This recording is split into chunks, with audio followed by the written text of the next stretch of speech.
ازيكم؟ عايزين تعرفوا عملت طبق الفسيخ والرنجة ده ازاي؟ تعالوا نشوف مع بعض. قبل ما نبدا متنسوش تعملوا لايك وشير للفيديو وسبسكرايب للقناه. اول حاجه جبت الفسيخ دي من بره، انا مش مخليها عندي في البيت، نضفتها زي ما انتم شايفين كده، شلت كل الزعانف والحاجات اللي بتتقشر دي كلها بالمص. طبعا مش انا اللي بعمل يا جماعه، دي مامتي. انا بقرف جدا من الفسيخ، انا باكل الرنجة بس.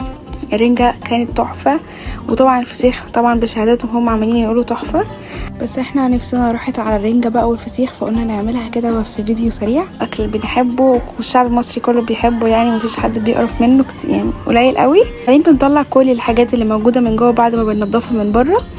انا عندي مامتي ما بتسيبش فيها اي حاجه من الحاجات السوداء اللي بتطلع دي خالص. بفتحها من النص كده، بشد العضمايه او الشوكه كلها مع بعض، هتلاقوا طلعت كلها مره واحده يعني. وبعد كده بنكمل التنظيف من الجناب، بنشيل كل الحاجات السوداء اللي بتكون جوه. بص حتى ماما كمان هتقص الحته دي كمان معانا. وبعدين بقى بنعمل ايه؟ بتجيبوا معلقه بتشدوا بقى بيها اللحم كله اللي موجود في الفسيخ نفسه عشان تقدموها في الطبق، عشان احنا ما بنعرفش ناكلها زي ما هي جاهزه كده، عشان بشوف ناس بتاكلها زي ما هي في الفسيخيه. لا احنا عشان كده احنا بنطلعها كده بالمعلقه زي ما انتم شايفين، هي بتبقى دايبه دوب يا جماعه بطريقه مش طبيعيه، وبتحطوها في الطبق وبتقدموها. طبعا بتحطوا شطه وليمون، حاجه انتوا حابينها يعني. الرنجة بقى حبيبة الشعب المصري، مفيش حد ما بيحبهاش، يعني انا اسمع ناس كتير ما بتاكلش الفسيخ، الرنجة دي مفيش حد ما بيحبهاش.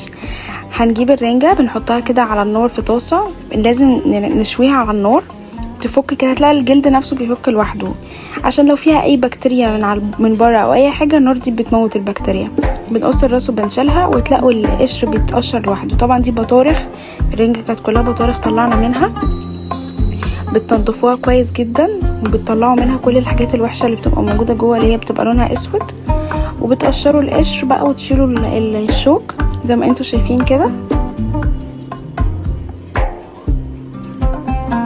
بس لحد ما تبقى معايا بالمنظر ده. بحط زيت، وبحط طحينه، وبحط ليمون، وبحط شطه، وحطيت سلطه بصل وخيار، ولو حابين طبعا تحطوا طماطم بتحطوا، بس انا ما كنتش حابه عشان بحس انها بتزفر الرنجة شويه.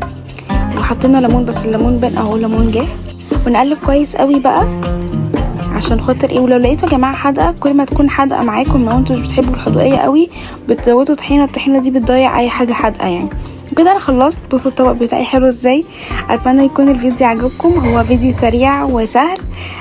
ولو انتوا كده زهقانين من الاكل، ممكن تجيبوا رنجة وتعملوها كده سهله وبسيطه. اتمنى يكون الفيديو عجبكم، ما تنسوش تعملوا لايك وشير للفيديو وسبسكرايب للقناه. باي باي.